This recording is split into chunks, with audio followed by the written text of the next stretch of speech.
Bonsoir. J'espère que vous avez mangé. Hein?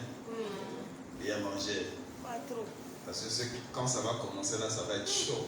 J'aime la partie qui va commencer là. Je crois qu'il y a des gens qui vont laisser leur Bible et vont quitter l'église. Ceux qui vont rester, c'est qui vont vraiment s'enraciner. Amen. Je vous salue dans le précieux nom de Jésus. Vous savez, dans la vie, nous allons rencontrer des obstacles. Nous allons rencontrer des échecs. Mais quand nous rencontrons ces choses-là, peu importe ce que nous rencontrons, quand nous avons Dieu dans notre cœur, Dieu donne une explication à ces choses. Et quand Dieu t'explique pourquoi ces choses arrivent, tu ne peux pas être déçu. Tu ne peux pas te laisser emporter. Et c'est ça qu'on appelle avoir la paix de Dieu. Amen. La paix de Dieu, ça ne veut pas dire que tu ne vas pas rencontrer des problèmes, mais ça veut dire que même quand tu es dans la tempête, il est avec toi. Comme il a dit que 1000 tombent à ta gauche, 10 000 tombent à ta droite, tu ne seras point atteint. Pourquoi? Parce que tu as la paix de Dieu comme partage. Nous allons prier. Éternel Dieu de grâce, Père, nous te disons merci. Merci Seigneur, parce que tu nous enseignes de nous attacher à toi. Merci Seigneur, parce que tu nous enseignes de nous attacher à tes valeurs. Merci Seigneur, parce que tu nous enseignes de marcher avec toi. Merci Seigneur, parce que tu fais de nous des lumières pour les autres. Merci Seigneur, parce que tu fais de nous, Seigneur, des modèles pour les autres. Merci Seigneur, parce que tu fais de nous des références pour les autres. C'est pourquoi Seigneur, ce soir, je prie que nous puissions devenir réellement des modèles qui viennent de toi et non pas qui viennent de notre orgueil ou bien pour plaire aux hommes. Père, remplis-nous de ta connaissance, remplis-nous de ta présence, remplis-nous de ta vision, de manière à ce que, Seigneur, cette époque puisse réellement rencontrer ces fils qui doivent te révéler. Amen. Père, que ta parole produise en nous des racines et des fruits, de manière à ce que nous soyons totalement ancrés en toi. Amen. Et que nos fruits puissent nourrir la multitude. Béni sois-tu dans le nom de Jésus, nous avons prié. Amen. Que quelqu'un acclame le Seigneur.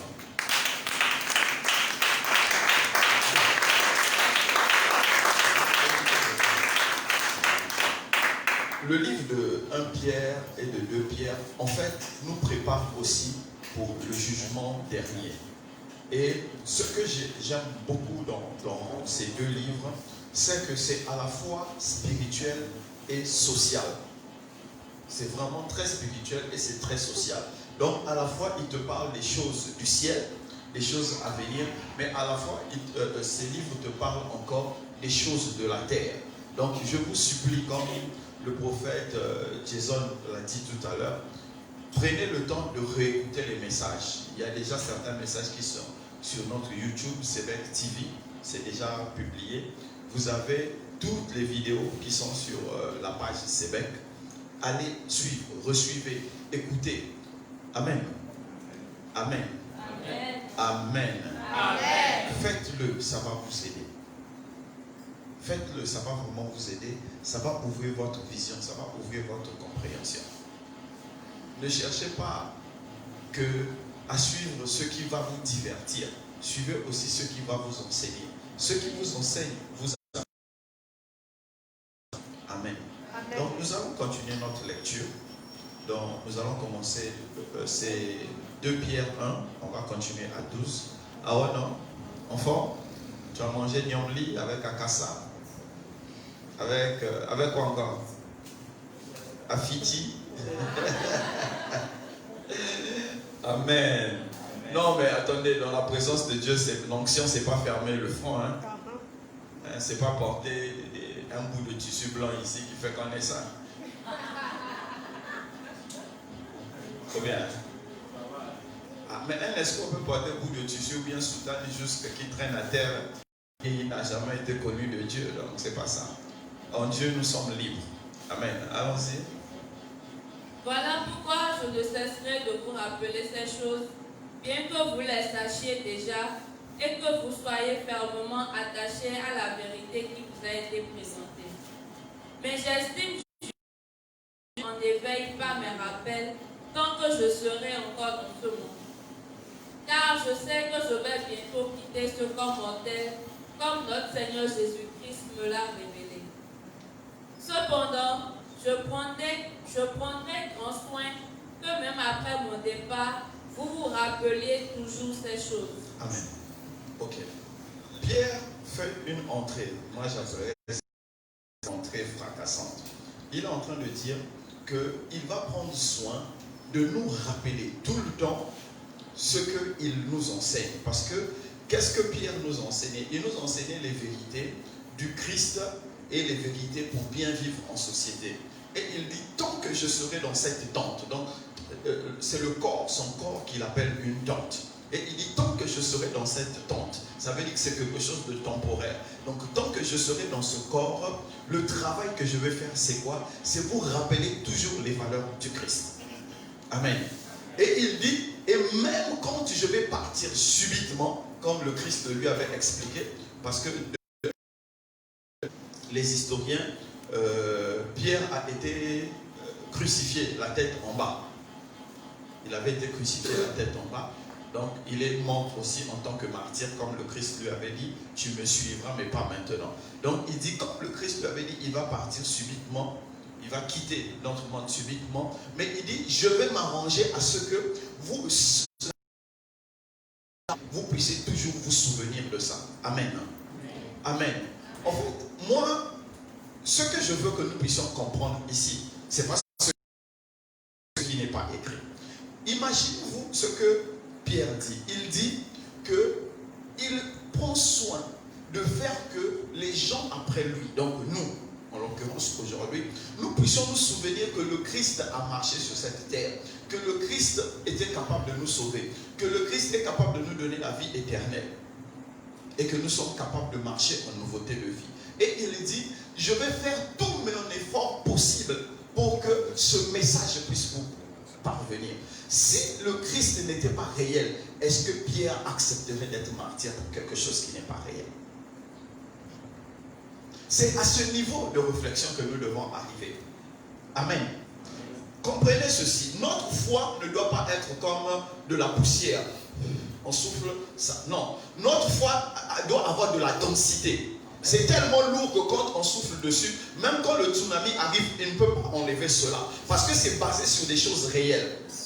Et c'est ce que Pierre dit. Il dit, il sait qu'il sera assassiné. Mais sa foi en Christ ne bouge pas. Si ce n'était pas réel, il aurait abandonné pour sauver le reste de sa vie. Mais c'est parce que c'est tellement réel qu'il dit, le Christ m'a dit que je serai enlevé subitement, je serai assassiné. Mais cette vérité doit rester même après moi. Et c'est ça qui doit soutenir notre foi. Si vous m'avez compris, acclamez le Seigneur.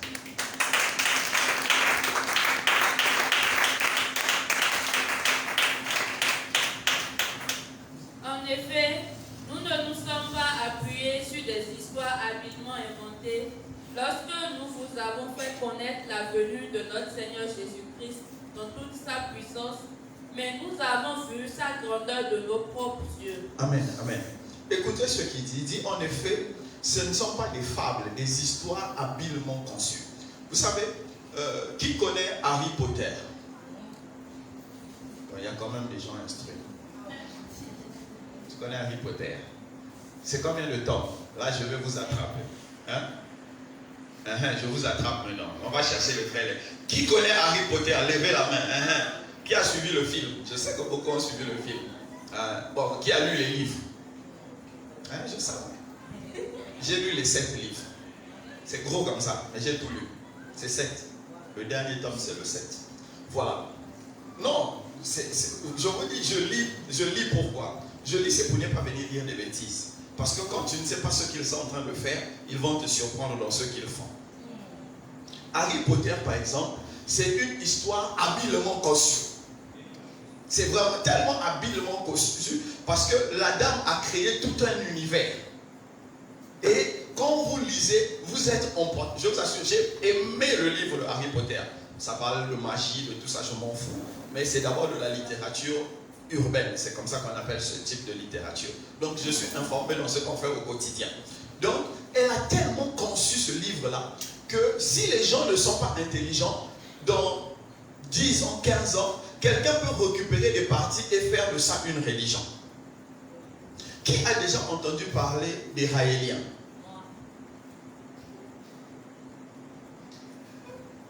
Seigneur. Nat lève la main, il a déjà parlé des Raéliens. Voilà, on va tout voir ici. Voilà, c'est une religion. Il y a un illuminé qui a dit que les extraterrestres sont venus sur Terre. Et ils ont donné à Moïse un bâton de puissance. Franchement, je vous assure, ça ressemble au livre de science-fiction que j'avais l'habitude de lire quand je grandissais. Voilà. Donc, et c'est tellement bien conçu qu'il a créé une religion. Vous allez voir souvent des gens qui portent l'étoile de David en fer forgé ou je ne sais pas quoi. C'est des Raéliens. Ça, c'est ce que Pierre est en train de dire. C'est des histoires habilement conçues. Il y a la science chrétienne, dont le plus grand représentant est Tom Cruise, l'acteur. Ça, c'est une dame qui a créé ça. Ça, c'est ce qu'on appelle les fables. Quelqu'un s'est assis, il a pensé à quelque chose et il vient, il dit c'est une religion. Et il y a des gens égarés qui vont à l'intérieur. Et c'est ce que Pierre est en train de dire. Il dit, ce n'est pas en effet en suivant des fables habilement conçues que nous vous avons fait connaître la puissance de l'avènement du Christ. Il n'a pas dit l'avènement du Christ seulement, mais il dit la puissance de l'avènement du Christ. Ça veut dire que l'avènement du Christ vient avec une certaine puissance. Amen.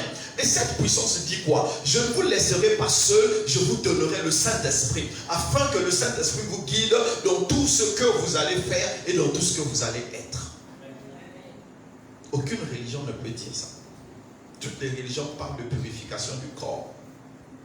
Ils vous disent la purification de l'âme à travers les kakobololo. Comme chez nous autres.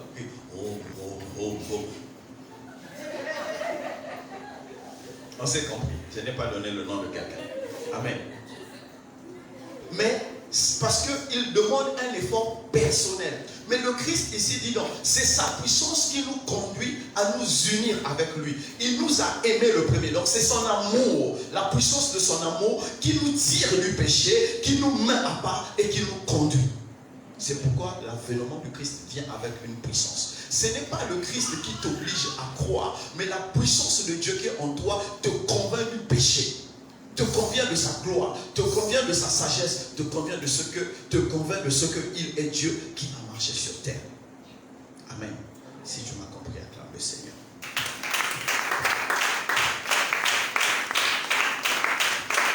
Et car Dieu le Père lui a donné honneur et gloire. Amen.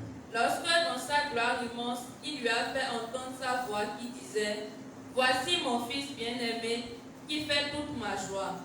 Pendant le baptême avec Jean-Baptiste. Or, cette voix qui était venue du ciel, nous l'avons entendue nous-mêmes, puisque nous étions avec lui sur la sainte montagne. Juste avant qu'il soit crucifié. Amen. Voilà. Donc, Pierre est en train de dire ceci. Il dit qu'il a eu une relation personnelle avec Christ et il y a des points d'ancrage, des points de témoignage. Il dit, pendant le baptême du Christ, ils ont entendu cette voix de Dieu qui a témoigné du Christ. Pendant que Jésus était en train de prier, en train d'agoniser avant sa mort, ils ont encore entendu cette voix du Christ. Donc, Pierre ne nous parle pas de l'histoire, mais il nous parle de ce que lui, il a vécu. C'est pourquoi je vous dis tout le temps, vous devez avoir une expérience personnelle avec le Christ. Tu ne peux pas avoir une vie chrétienne solide sans avoir une expérience avec le Christ. Amen. Ce qui n'est pas encore écrit ici, Pierre n'avait que l'Ancien Testament. Il n'avait pas le Nouveau Testament. Donc ce qu'il nous écrit, c'est la révélation de ce qu'il a reçu et l'expérience de ce qu'il a vécu. Ça fait que moi, quand j'écris un livre, non seulement j'ai la Bible, mais j'ai l'expérience de ce que j'ai vécu et je vous transmets. Mais vous, à votre tour, vous devez aussi transmettre quelque chose. Pierre nous a transmis. Moi, je suis en train de vous transmettre. Vous, qu'est-ce que vous devez faire? Amen. On continue. Voilà.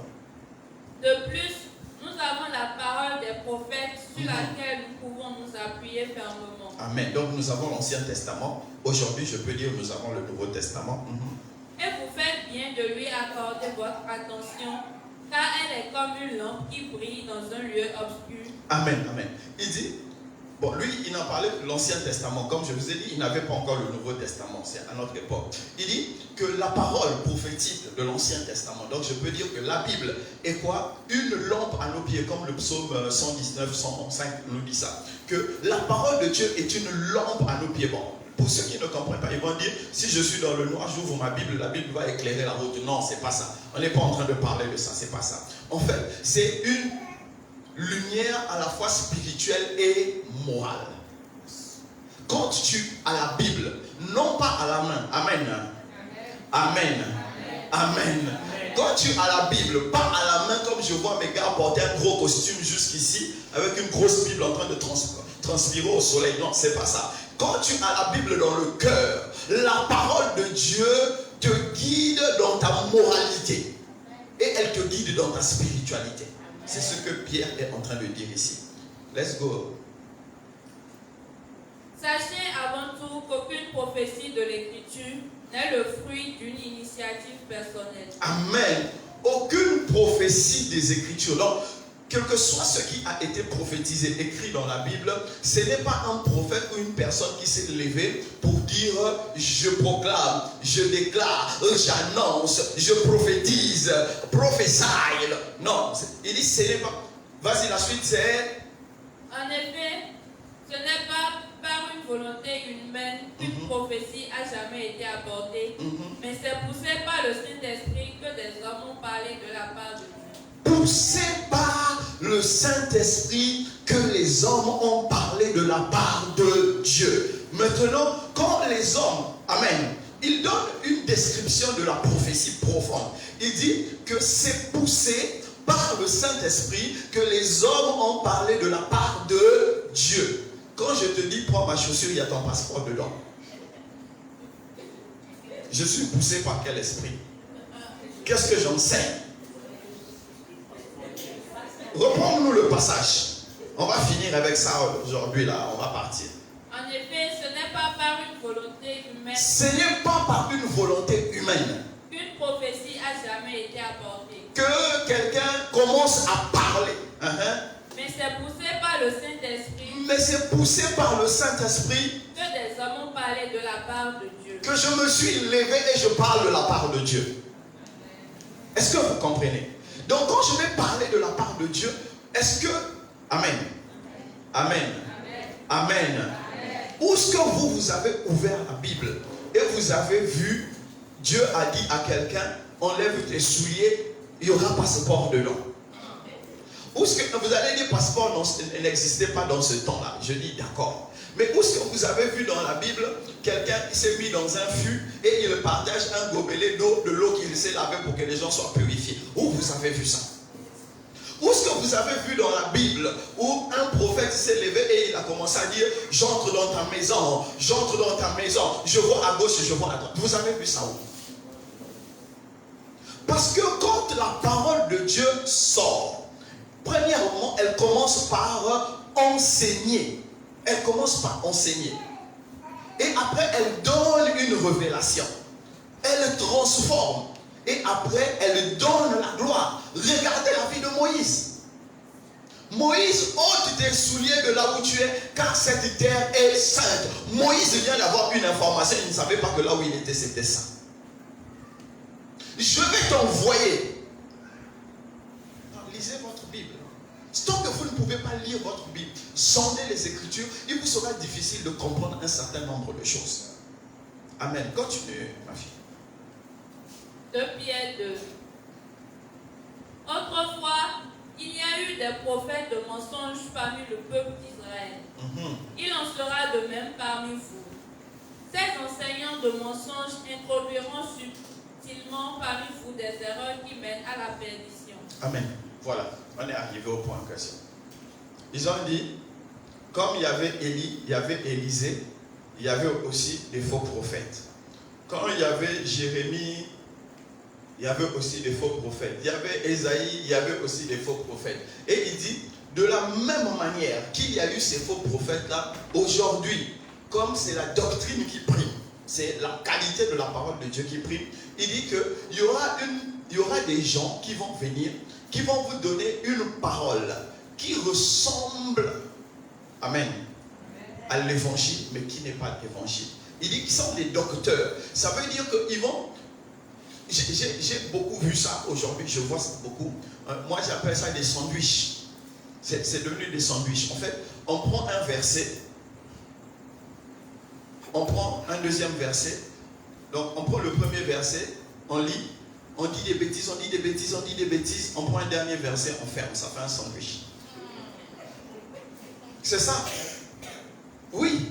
Je suis comme vous, non? Je regarde, j'aime m'informer. Aujourd'hui, c'est comme je disais au prophète Samad, j'ai dit, on a fait prayer race. Amen. On a fait prayer race, 5 heures de prière d'affilée. Je crois que c'est 2 semaines après ou 1 mois après, il y a eu explosion. Tout le monde a copié prayer race. Les gens commencent à faire 72 heures de prière, d'autres ont fait des 100 jours de prière. En tout cas, chacun a copié comme il pouvait. On a dit, gloire à Dieu, ça c'est bon. Mais on a fait Bible ouverte, première édition. On attend les gens qui vont copier. Personne. On est en train de faire la deuxième. On les copie pas. Vous savez pourquoi ils ne peuvent pas copier? Parce que se tenir comme je le fais là et parler de la part de Dieu, c'est difficile.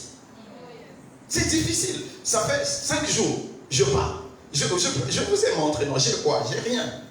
J'ai que la Bible. J'ai que la Bible. C'est pas que j'ai un papier, que j'ai noté des choses. Non, je n'ai rien noté. C'est la Bible que je suis en train d'expliquer. Pourquoi je le fais? Je le fais pour vous montrer que je n'ai pas en fait besoin de lire plusieurs choses. J'ai besoin juste d'avoir l'inspiration que Dieu me donne et d'expliquer la parole selon la parole. C'est ça la Bible ouverte. Amen. Donc, ils ne peuvent pas copier, c'est parce qu'ils vont vous faire des sandwichs. Ils ne peuvent pas donner la parole de vérité comme je suis en train de le faire. Pourquoi? Parce qu'ils ne sont pas animés de la doctrine de Dieu. Et c'est ce que Pierre est en train de dire. Vous allez voir la plupart des églises qui sont pleines, on vous dit can I prophesy, où on vous fait des promesses sans tête, sans queue. Mais on ne prend jamais la Bible en main, on dit nous allons parler de la parole de Dieu aujourd'hui. On ne fait pas ça. Pourquoi? C'est parce qu'ils ne sont pas conduits par la parole de Dieu. Et c'est ce que Pierre est en train de dire en ce moment. Il dit que même à notre époque, il y aura des faux docteurs. Et le faux docteur se reconnaît parce qu'il est incapable d'abord de commencer à expliquer la Bible. Il faut pouvoir expliquer la Bible. Et c'est ce qui se passe. Donc, partout où vous allez aller, quand vous allez discuter, moi je reçois des questions de fois très difficiles. Tout à l'heure même, j'étais en train de... J'ai répondu à un commentaire, j'ai écrit un commentaire sur le passage d'un ami pasteur qui a dit l'onction c'est le Saint-Esprit. Et j'ai vu beaucoup de gens écrire pour dire non, l'onction c'est la puissance, l'onction c'est ceci. Et moi j'ai ri, j'ai écrit juste, j'ai dit mais pasteur, il ne fallait pas écrire point barre parce que les gens ne lisent plus les commentaires bibliques, c'est pourquoi ils disent des choses comme ça. L'onction c'est le Saint-Esprit, mais le Saint-Esprit se manifeste de plusieurs manières, la puissance, la sagesse, l'amour, la grâce, c'est tout. Eux ils prennent les manifestations pour l'onction, alors que l'onction c'est le Saint-Esprit. Si je dis ça, j'ai lu ça où? C'est la révélation. Si tu m'as compris, acclame le Seigneur.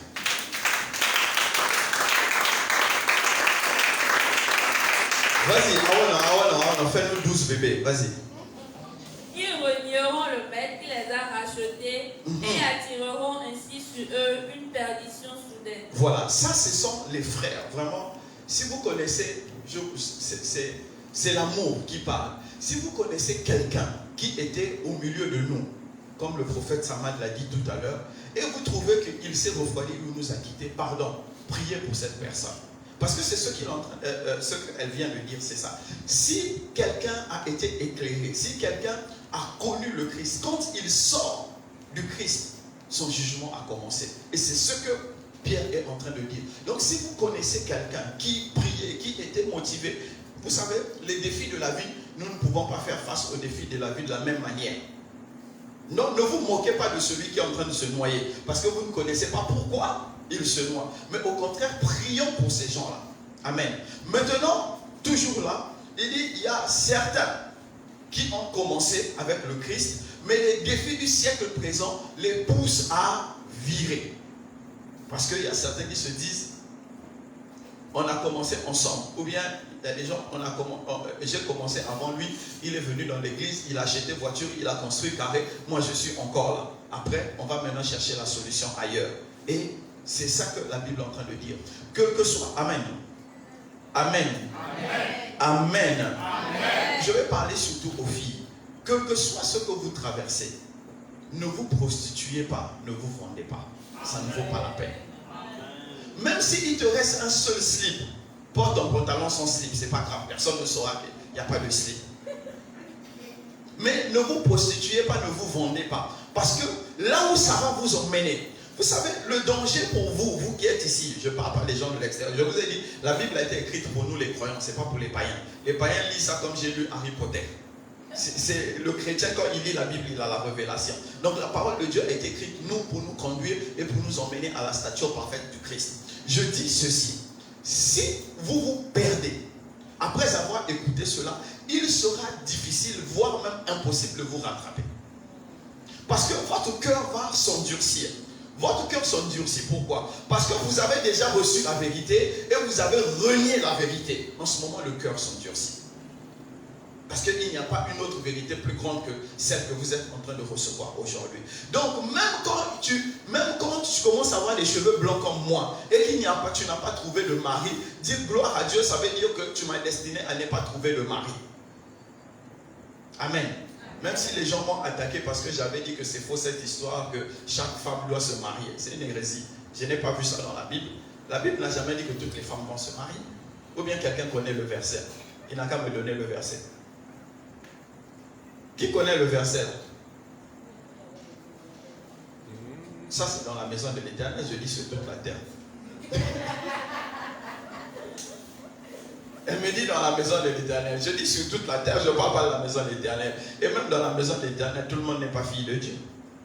Cette parole. En tout cas, continuons. Ça va faire un autre débat. Beaucoup de gens les suivront dans leur immoralité. 5000 bébés, allons-y seulement. Et à cause d'eux, la voie de la vérité sera discréditée. Reçois ton passeport. Par amour de l'argent, ils vous exploiteront avec des histoires de leur propre invention. Mais il y a longtemps que leur condamnation est à l'œuvre et que la perdition les guette. Amen. Il dit, je commence par la fin, à cause de l'argent, aujourd'hui, on a beaucoup de pasteurs. On a des pasteurs qui ont créé des entreprises religieuses. Comme quelqu'un dit, des boutiques. Ils vont les fire. Une fois, je m'étais énervé, je suivais, je crois que c'est Canal, je ne sais pas trop la chaîne. Et ils ont fait un reportage sur un pasteur qui est chez moi au Congo. Je vous assure, j'étais choqué. Le pasteur est arrivé, grosse voiture comme ça, il arrive dans l'église, il a causé avec un de ses gars qui était là et il a dit, est-ce que vous avez déjà demandé l'argent? Le gars a dit non. Et on t'attendait pour que tu fasses ça. Il a pris le micro. Il dit, je vois, les démons de la maison de ton père, fire. 5 minutes, emmenez, je vais prier pour les offrandes. J'allais tomber. Et il a une très grande église de plus de 10 000 personnes. J'allais tomber. Je me suis dit, waouh. Et ça, c'est une réalité. C'est une réalité. Il y a beaucoup de boutiques évangéliques. Quand au Sébec, on a fait, c'est combien de jours? On va faire 6 jours. 5 jours. On a pris offrande combien de fois? Une seule fois. Chez les autres, là, j'allais prêcher 1 heure sur offrande. Je ne le fais pas. Pourquoi? Parce que, comme je dis toujours, ce n'est pas vous qui m'avez appelé. Ce n'est pas vous qui avez établi le Sébec, c'est Dieu. Donc, Dieu doit prendre soin de ce qu'il a fait venir. Et celui qui a le cœur va soutenir l'œuvre. Mais sinon, je ne peux pas vous imposer quelque chose que vous n'avez pas eu la révélation. Celui qui donne la révélation, s'il est incapable de pouvoir donner la provision à sa révélation, la révélation va disparaître et ça sera de la faute de personne. Ça, ce sont des vérités que les pasteurs ne vous diront pas, mais je vous le dis. Je vous le dis. Si tu as le cœur pour nous soutenir, gloire à Dieu. Si tu n'as pas le cœur, Dieu qui a donné cette œuvre va la soutenir. Mais vous n'allez pas me voir vous raconter des histoires à dormir debout pour que vous puissiez donner l'argent. Il faut venir avec ton mari, il faut venir avec offrande du prophète. Je vais prier pour vous. Le prophète doit d'abord manger. Après, non, ça c'est des âneries. Et c'est ce que Pierre est en train de dire. Quand vous voyez ces choses-là, de grâce, fuyez. Et il dit, ils trafiqueront de vous par des paroles pompeuses, donc par des mensonges. Les paroles mensongères, c'est les 500 bébés là, les choses de ce genre-là, 2000 bébés, 20 millions de bébés, toutes les femmes stériles, vous allez toutes être enceintes le même jour. Ça, c'est des âneries. Ça, c'est des âneries. Mais comme les gens ont soif d'entendre ça, ils sont contents. Je ne peux pas déclarer au Sévère que tout le monde au Sévère va réussir. C'est un mensonge. Non, il y a des gars parmi nous, ils ne veulent pas aller à l'école. Ils ne veulent pas entreprendre quelque chose. Ils ne veulent même pas faire l'effort de quitter leur lit. Ils vont réussir. Par quelle magie? Ceux qui travaillent, ceux qui sont diligents, la main de Dieu sera sur eux et ils vont prospérer. C'est ça la vérité. Mais vous tous, vous ne pouvez pas prospérer. Et j'ai l'habitude de dire, de toute façon, au Sévère, nous ne serons jamais pauvres, nous ne serons jamais misérables. Pourquoi? Même si c'est 2% des gens, ils seront tellement riches qu'ils vont couvrir les besoins de tout le Sévère. Ça, c'est des choses que je vous dis. Dieu m'a rendu témoignage qu'il va élever les gens au Sévère. Et il a déjà commencé. Donc moi, ça ne me dit rien. Maintenant, si toi tu es fainéant, tu resteras pauvre. On va te donner les miettes. C'est un choix. Tu peux aussi nous quitter et aller écouter les paroles des autres là-bas qui te demandent de l'argent pour que tu puisses changer de condition. Et quand Dieu, amen, quand Dieu veut changer ta condition, il ne te demandera jamais quelque chose de matériel, mais il te demandera ta vie. C'est ta vie, ta soumission à sa parole qui te donnera une vie de gloire de la part de Dieu. Ce ne sera jamais quelque chose. Ce sont des choses que vous devez entendre pour que vous ne soyez pas trompés. Continue, ma grande.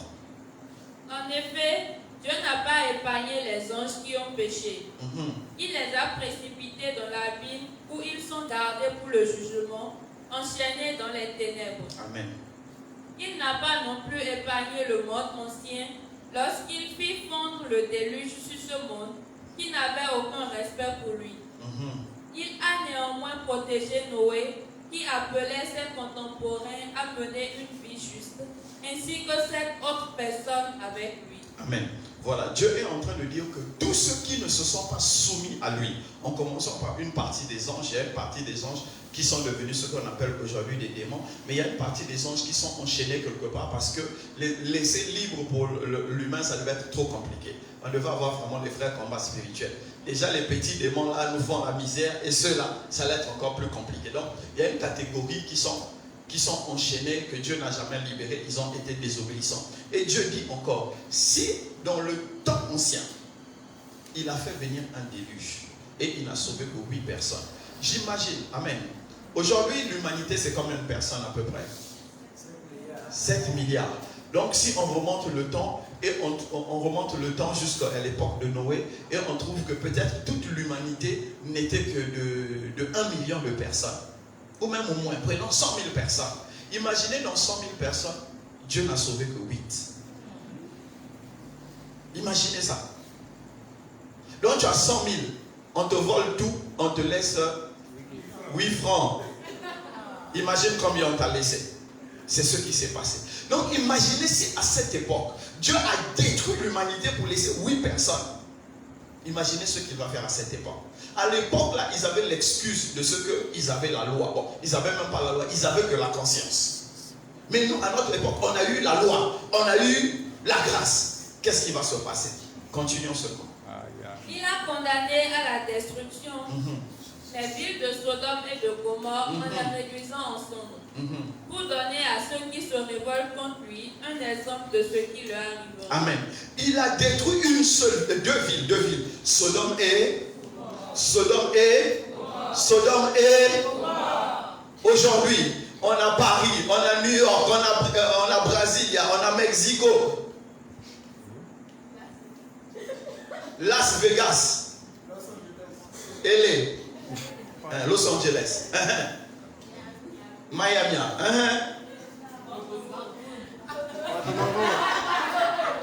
Porto Novo, il y a des pédés là-bas. Ah, ça c'est.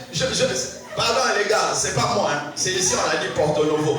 Donc, à cause de l'homosexualité, il a détruit 2 villes. Il n'y avait que 2 villes. Il dit que je suis venu voir si ce qu'on dit de Sodome et de Gomorrhe est vrai.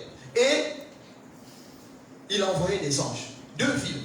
Maintenant, imaginez le nombre de villes. On me dit, il y a des villes où ils font les gay pride. Ça veut dire les PD. Donc, des papas barbus avec des mamans vont s'embrasser dans la rue ils vont s'habiller de façon extravagante et ils vont commencer à faire la fête, ils vont boire, ils vont se sodomiser toute une journée ou toute une semaine. Si Dieu a détruit deux villes pour ça, maintenant imaginez les 50 ou 100 villes où ils font ça aujourd'hui, qu'est-ce qui va se passer? C'est ce que la Bible est en train de nous dire. Vous savez, quand moi je lis la Bible, je frémis. Parce que, regardez, il dit qu'à l'époque, il y avait eu Sodome et Gomorrhe. Pierre n'était pas dans notre époque, mais il dit à notre époque, il y aura ces choses-là encore. Imaginez comment, vous voyez comment la Bible est vraie. Qu'est-ce que Dieu va faire de nous? Imaginez quand Dieu va regarder New York, il va regarder Washington, il va regarder Paris, ville idolâtre.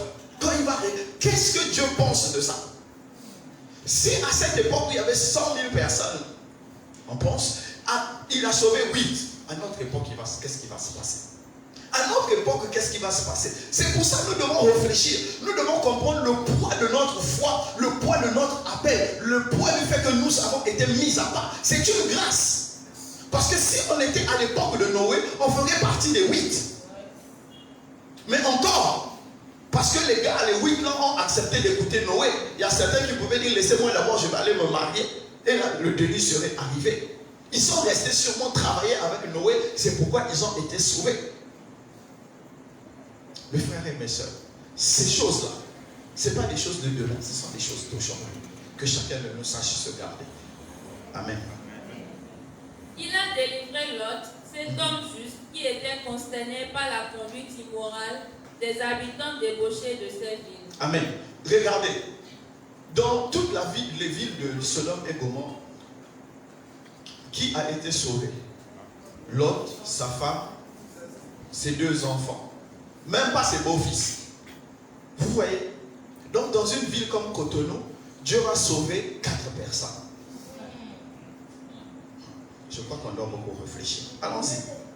Car en les voyant vivre et en les entendant parler, cet homme juste qui vivait au milieu d'eux était tourmenté jour après jour dans son cœur intègre à cause de leurs agissements criminels. Amen. Écoutez ce que Dieu dit, le témoignage qu'il rend de Lot. Il dit que Lot, en voyant ces choses, il était tourmenté jour et nuit. Amen. Amen. Amen. Amen. Amen. Amen. Lot, en voyant la qualité de vie de Sodome et Gomorrhe, était tourmenté parce qu'il ne supportait pas ce qui se faisait. Si elle, quand elle voit les gens regarder le porno sur leur téléphone, elle n'est pas tourmentée, ça veut dire qu'elle n'a pas le Saint-Esprit. C'est clair. Non, ça c'est ma chérie. Ça c'est entre nous, c'est passé. Vous comprenez? Quand un chrétien, c'est pas d'elle je parlais, vous allez dire c'est elle je parle de nous tous. Quand un chrétien voit ce qui ne reflète pas la gloire de Dieu, quand le chrétien voit l'ignominie, quand il voit ce qui est mauvais, qu'est-ce qui doit se passer en lui? Il doit avoir une révolte intérieure. Tu dois être indigné et tu dois te dire c'est mauvais, c'est sale. C'est pourquoi je ne peux pas comprendre que dans les téléphones des chrétiens, on voit des images pornographiques et des chrétiens qui sont abonnés sur des sites pornographiques. Ce n'est pas possible. Si ça ne t'indigne pas, qu'est-ce qui va t'indigner? Amen. Amen. Si ça ne t'indigne pas, qu'est-ce qui va t'indigner? En tout cas, si tu m'entends, regarde le Seigneur.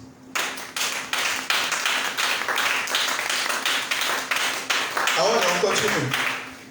Ainsi, le Seigneur sait comment délivrer de l'épreuve ceux qui lui sont attachés et réserver ceux qui font le mal pour le jour du jugement où Amen. Ils seront châtiés. Amen. Voilà. Donc, Pierre fait une conclusion. Il dit simplement ceci. Il dit, vous avez vu comment il a sauvé Lot. Amen. C'est comment il a sauvé Lot et comment il a détruit Sodome et Gomorrhe. Donc ceux qui sont attachés à Dieu, que soit ce qui se passe, Dieu te sauvera. Que ce soit une situation dans ta tête, que ce soit une situation dans ta réalité, que ce soit une situation dans ton travail, que ce soit une situation dans ta famille, quand tu es attaché à Dieu, Dieu donnera une solution. Et quand tu n'es pas attaché à Dieu, tu seras détruit. C'est ce qu'il est en train de dire. Et il rend témoignage que Dieu est juste et Dieu n'abandonne pas ses enfants. Amen. Continue. Il punira tout particulièrement ceux qui, à la manière de l'homme livré à lui-même s'abandonnent à leurs instincts corrompus et méprisent l'autorité du Seigneur. Reprends. Il punira tout particulièrement ceux qui, à la manière de l'homme livré à lui-même, s'abandonnent à leurs instincts corrompus et méprisent l'autorité du Seigneur. Imbus d'eux-mêmes et arrogants, ces enseignants de mensonges n'hésitent pas à insulter les êtres glorieux. Pause. Bon, ça c'est un peu technique, mais je vais essayer de simplifier ça pour que tout le monde puisse comprendre. En fait, quand il va parler d'enseigner, d'insulter les êtres glorieux, on peut regarder dans le livre de Jude. Prenez, on voit la Bible. Jude, dans le Nouveau Testament. Il y a des gens qui vont aller chercher dans l'Ancien Testament. Ancien Nouveau Testament, Jude, 8, 9, je crois. Non, 9. Or, l'archange Michel. Voilà. Or, l'archange Michel, lorsqu'il contestait avec le diable, il lui disputait le corps de Moïse. N'osa pas porter contre lui un jugement injurieux, mais il dit que le Seigneur te reprenne. Amen. Voilà. Donc, il dit qu'il y a des gens qui sont devenus tellement arrogants qu'ils insultent ceux qui ne comprennent pas. Et il y a cet exemple que Jude donne pour montrer qu'on ne doit pas insulter les autorités, les êtres spirituels qu'on ne connaît pas. Il dit que l'archange Michel lui-même, quand il contestait, parce que le diable disait ceci, que Moïse a péché, donc Moïse doit l'appartenir. Amen. Effectivement, puisque Dieu a dit à Moïse, tu n'as pas obéi à ma parole, donc tu n'entreras pas dans la terre promise. Donc le diable venait réclamer un droit. Bon, c'était pas en fait, c'était ça. Dieu le mettait à côté, sinon il allait devenir une idole pour Israël. C'était ça, c'est ce que Dieu a en fait évité. Donc, on dit que l'archange Michel, quand il venait récupérer en fait l'âme de Moïse, pas le corps, parce que le corps se détruit, il dit, quand il contestait, il ne s'est pas mis à insulter Satan. Or, aujourd'hui, les gens insultent les gloires. Déjà, la première insulte qui est devenue la plus vulgaire, c'est qu'il y a des gens qui viennent et disent, je suis le Christ. Ça veut dire que quand tu es le Christ, ça veut dire quoi? Que tu es sorti de Dieu, que tu représentes Dieu, que tu es égal à Dieu. C'est une insulte de la gloire. Amen. On continue. Alors que les anges eux-mêmes, qui leur sont pourtant bien supérieurs en force et en puissance, ne portent pas d'accusation offensante contre ces êtres devant le Seigneur. Amen. Mais ces hommes-là agissent comme des animaux dépourvus de raison, qui ne suivent que leurs instincts, et sont tout juste bons à être capturés et tués, car ils se répandent en injures contre ceux qu'ils ne connaissent pas. Aussi périront-ils comme des bêtes. Amen. Il y a certains qui se sont présentés comme Jésus. J'ai vu une dame, c'est en Côte d'Ivoire, qui dit qu'elle est Jésus, qu'elle a atteint un 7e niveau de compréhension, je ne sais pas, de rédemption, de je ne sais, de réincarnation. En fait, elle dit des choses tellement sans tête, sans queue, que tu te demandes est-ce qu'elle a toute sa tête. C'est ça, c'est des choses comme ça. Et il y a des gens qui suivent des gens comme ça, alors que ce n'est pas normal. Vous savez, être le Christ, tout le monde en fait ne peut pas, en fait, il n'y a même pas tout le monde. Il n'y a qu'un seul Christ, parce que c'est la révélation de Dieu pour un temps. Donc c'est Dieu qui est venu se présenter. Et quand Dieu se présente, il dit, car j'ai tellement aimé le monde que la manifestation de mon amour, c'est que je me sacrifie pour ce monde. C'est ce qu'il a dit, Jean 3,16. Car Dieu a tant aimé le monde qu'il a donné son Fils unique. Voilà, c'est ça. Maintenant, ces gens-là qui viennent et qui disent, je suis le Christ, qui est venu avant eux? Quelle est la parole qui les a montrés? Quelle est la parole qui les détermine? Quelle est la parole qui les présente? Et quelle est la parole qui les couvre? Parce que le Christ est venu, il a fait des œuvres. Mais avant les œuvres, il y a eu quelque chose qu'il a présenté. Il a fait ses œuvres. Et après, il est parti. Les œuvres du Christ sont authentiques jusqu'à aujourd'hui. Ces gens qui le font là, ils ont quoi? On a entendu que certains sont même enceintes. Amen. En tout cas, je ne sais pas de quoi vous parlez. Continuons seulement. Le mal qu'ils ont fait leur sera payé en retour. Voilà, le mal qu'ils leur sera payé en retour. Vraiment, je vous assure, vous savez, il y a des gens quand vous allez les voir dans la rue dans une misère indescriptible, des fois ne priez pas pour eux. Il faut les laisser. Il faut dire, Seigneur, celui-là, il a fait quoi? Parce que, je vous assure, il y a des gens qui ont tenté Dieu à des niveaux où il leur fallait ça là pour que leur démence puisse s'arrêter. En tout cas, continuons. Bon, sur Internet, vous allez critiquer, c'est pas grave. Allons seulement. Ces hommes trouvent leur plaisir à se livrer à la débauche en plein jour. À la débauche en plein jour. Gay pride. Ils salissent et déshonorent par leur présence les fêtes auxquelles ils participent avec vous en prenant un malin plaisir à vous tromper. Amen. En tout cas, moi, vous qui aimez faire les fêtes là, invitez les gens dignes d'être invités. En tout cas, on n'a qu'à continuer. Chargé d'adultère. Regardez le visage du bishop Edom. Voilà le visage en raison.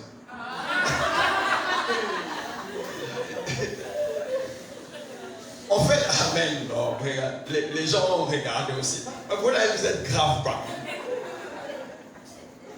Vraiment, vous êtes grave. Vous êtes, regarde. La sœur Flore regarde encore bien. Non, amen. C'est pas ça. En fait, c'est pas ce qu'il est en train de dire. Quand il dit le visage chargé, ça veut dire que, en fait, quand tu rencontres ces gens-là, ils transpirent la mauvaise vie. Quand tu les vois seulement. C'est aujourd'hui, là, on a vu un voleur. C'est parmi ceux qui m'ont cassé la voiture dernièrement. Ils l'ont frappé là. Et son habillement seulement, et son visage, quand vous le voyez seulement, vous savez que celui-là, c'est un voleur. Voilà. Donc, il y a des gens comme ça, quand vous les rencontrez seulement, quel que soit le titre qu'ils portent, vous sentez qu'ils sont quelque chose de mauvais. Il y a des gens, quand vous les rencontrez, amen.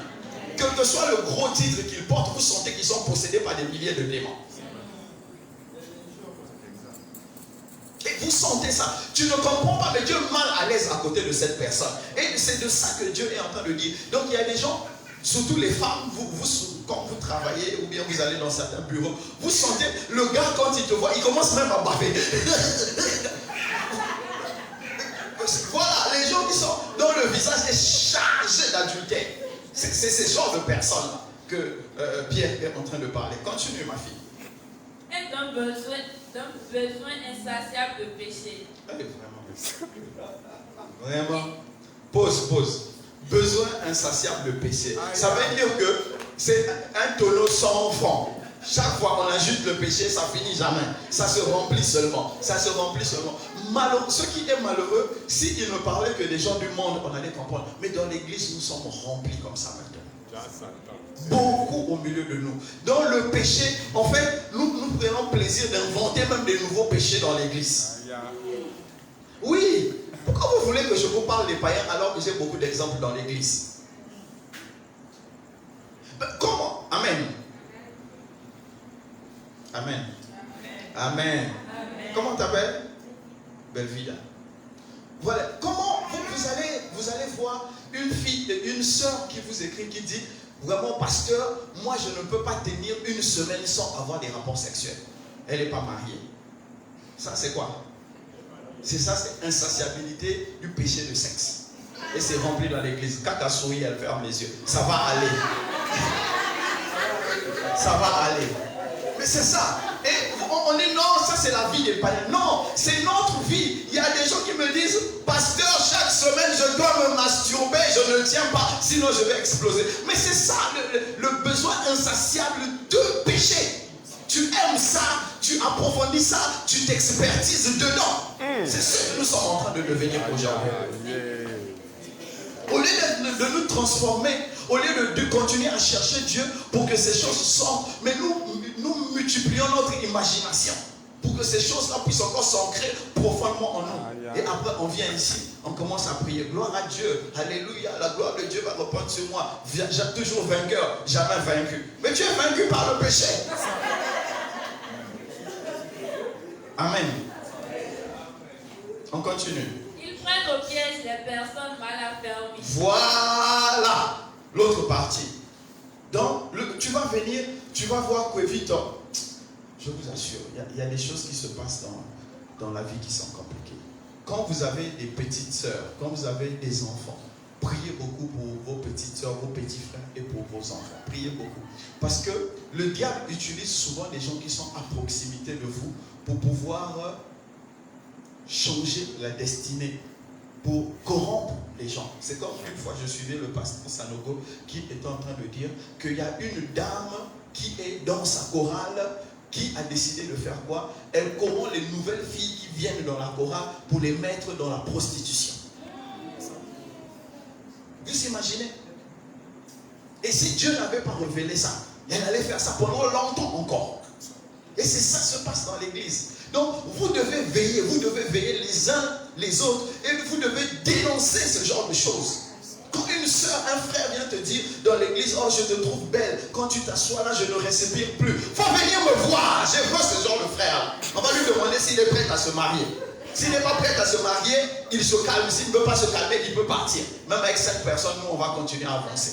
Parce qu'il ne faut pas détourner la foi des gens. Parce qu'il y a des frères qui sont devenus experts dans le brisement de cœur. Il va te faire monter quand il te lâche là. Comme on dit, le vrai humain. Ah, vous voyez que je ne savais pas.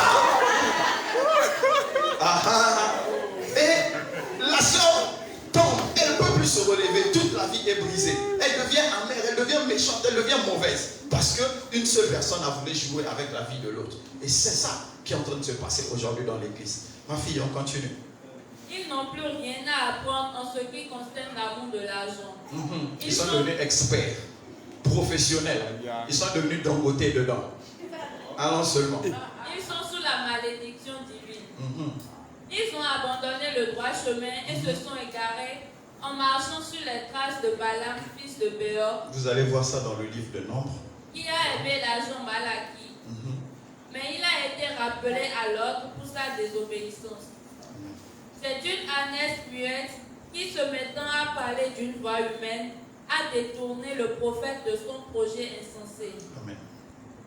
Ces enseignants de mensonges sont comme des sources qui ne donnent pas d'eau, comme des nuages poussés par la tempête.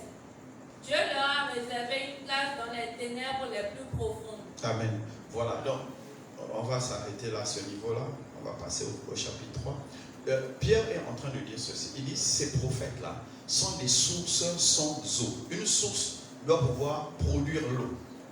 Mais c'est des sources. Vous reconnaissez, quand vous voyez, on dit c'est une source. Mais vous cherchez l'eau, il n'y a pas d'eau. Donc c'est comme on dit, c'est un modèle. Mais qu'est-ce qu'il y a en lui qui est un modèle? Qu'est-ce qu'on peut copier? Rien de bon. Donc c'est ce qu'il est en train de dire. Donc, faites attention aux gens que vous rencontrez. Faites attention aux gens que vous appelez daddy, mon pasteur, mon conseiller. Faites attention surtout aux femmes que vous rencontrez qui vous disent, moi je vais t'aider à t'améliorer, je vais t'aider à améliorer ton foyer. Pardon. Regardez d'abord si son mari est heureux. Regardez si ses enfants sont propres. Regardez comment on sourit dans sa maison avant de vouloir copier. Parce qu'il y a des mamans aujourd'hui qui sont devenues expertes en adultère très élevés. Et elle va te donner des conseils, tu vas bousiller ton foyer. Il y a surtout aujourd'hui, je sais, vous avez beaucoup de crédits que vous gaspillez sur Internet avec les coachs. Les coachs qui portent des habits de $2000 et vous font croire que vous claquez les doigts, vous allez avoir $2000. Ça, c'est faux. C'est beaucoup d'arnaques, beaucoup d'escroqueries. Ils vous montrent ce que vous devez voir, ce qu'il y a derrière, on ne vous montrera jamais. Derrière, c'est souvent très sale. Donc, faites très attention aux gens que vous voulez copier, aux gens que vous voulez suivre. C'est pourquoi je vous dis toujours, de grâce, suivez les gens que vous connaissez. C'est plus simple. C'est la meilleure assurance de ne pas se tromper. Parce que les gens qui sont loin, vous savez, quand vous me voyez en train de parler de la Bible comme ça, vous pensez que donc j'ai dormi toute la journée, je me suis levé ce soir, j'ai pris ma Bible, je suis venu ici. Non, il y a un travail. Le travail là, c'est beaucoup de livres que j'ai lus. Ce travail-là, je continue à lire encore. Ce travail-là, je prie. Mais ça, vous ne voyez pas ça. Vous ne voyez que ce que je fais sortir. Mais je suis capable de vous expliquer le cheminement qui produit ça. Mais eux ne peuvent pas vous expliquer le cheminement qui produit ce qu'ils vous montrent. Donc faites très attention. Faites très attention. Faites très attention. Amen. On va juste au chapitre 3. On va s'arrêter au verset 7. Non, 9. Allons, chapitre 3, on va finir. Mes chers amis, voici déjà la deuxième lettre que je vous écris. Dans l'une comme dans l'autre, je cherche à stimuler en vous une saine manière de penser en vous rappelant l'enseignement que vous avez reçu. Amen. Souvenez-vous en effet des paroles dites autrefois par les saints prophètes, ainsi que du commandement du Seigneur et Sauveur que vos apôtres vous ont transmis. Amen. Sachez tout d'abord que dans les derniers jours, des moqueurs viendront qui vivront au gré de leurs propres désirs. Ils tourneront votre foi en ridicule en disant eh bien, il a promis de venir, mais c'est pour quand? Nos ancêtres sont morts et depuis que le monde est monde, rien n'a changé. Mais il y a un fait que ces gens oublient délibérément. C'est que Dieu, par sa parole, a créé autrefois le ciel et la terre. Il a séparé la terre des eaux et il l'a rassemblée du milieu des eaux. De la même manière, Dieu a détruit le monde d'alors par les eaux du déluge. Quant à la terre et aux cieux actuels, ils sont réservés par cette même parole pour être livrés au feu. Ils sont gardés en vue du jour du jugement pour tous ceux qui n'ont aucun respect pour Dieu périront. Mais il y a un fait que vous ne devez pas oublier, mes chers amis. C'est que pour le Seigneur, un jour est comme 1000 ans et 1000 ans sont comme un jour. Verset 9. Le Seigneur n'est pas en retard dans l'accomplissement de sa promesse, comme certains se l'imaginent. Il fait simplement preuve de patience à votre égard, car il ne veut pas qu'un seul périsse. Il voudrait au contraire que tous parviennent à se convertir. Amen. Amen. Le jour du Seigneur viendra comme un voleur, et ce jour-là, les cieux passeront avec fracas, les éléments embrasés se dissoudront, et la terre, avec les œuvres qu'elle renferme, sera consumée. Amen. Amen. Ici, Pierre est en train de... C'est comme s'il était venu à notre époque et il écrivait et il est reparti dans cette époque. Il dit que les gens aujourd'hui sont en train de dire quoi? Ils sont en train de dire que Jésus avait promis qu'il va revenir, depuis il n'est pas en train de revenir. Écoutez ceci. Est-ce que le lièvre et l'escargot pour rentrer dans l'arche de l'alliance sont venus à la même vitesse? Voilà. Dieu a décidé qu'en tout temps, il y a des gens qu'il doit sauver. À chaque époque, il y a une quantité de personnes qu'il doit sauver. Donc, tant que cette quantité de personnes n'est pas encore sauvée, la fin des temps ne peut pas venir. Eux, ils ne comprennent pas cela. Ils se mettent à se moquer. Moi, c'est comme je disais la dernière fois, mais c'est bête. Est-ce que toi, pour marcher avec Dieu, tu as besoin de la fin de temps de tout le monde? Mais il y a ta propre fin de temps. Tu peux mourir demain. C'est ta fin de temps. En entendant la fin de temps de Dieu, il y a déjà ta propre fin de temps qui vient. Prépare-toi pour ta propre fin de temps d'abord, au lieu de te préparer la fin de temps de Dieu. Parce que la fin de temps de Dieu viendra, parce que Dieu a choisi de toute la création une quantité de personnes. Donc tant que l'époque de ces gens-là n'est pas arrivée, il ne peut pas fermer l'arche. Il ne peut pas arrêter la grâce. Donc ceux qui sont en train de se moquer de nous parce que nous croyons en Jésus qui va revenir et ils disent, ils tardent, faisons ce que nous voulons, c'est parce qu'ils n'ont pas compris la pensée profonde de Dieu. Amen. Et il dit qu'il va arriver un jour, c'est ce qu'il est en train de dire dans le verset 10, le jour du Seigneur. Donc il va arriver un jour. Ce jour-là, le Seigneur va venir comme un voleur. Le voleur ne prévient pas, je vais venir voler. Donc comme la pluie au temps de Noé, comme le feu sur Sodome et Gomorrhe, ça n'a pas prévenu, c'est venu. Donc le jour du Seigneur ne préviendra pas et les gens seront juste surpris qu'il y a un jugement qui s'abat sur le monde. C'est pourquoi nous sachons cela, nous ne savons pas à quel moment cela va se faire, nous devons nous préparer. Nous devons nous préparer. Et nous nous préparons comment? En vivant une vie de sanctification. C'est vrai que nous aimons les bonnes choses. Les bonnes choses, aimer les bonnes choses, ce n'est pas mauvais. Il faut aimer les bonnes choses. Il faut aimer ce qui est beau, ce qui est doux, ce qui est tendre, ce qui est agréable. Mais ces choses-là ne doivent pas prendre la place du Seigneur dans notre marche. Avoir un mari, c'est bien. Mais le désir de chercher un mari ne doit pas devenir une idole dans ta vie. Avoir un travail, c'est une très bonne chose. Mais le désir d'avoir ce travail ne doit pas remplacer Dieu dans ta vie.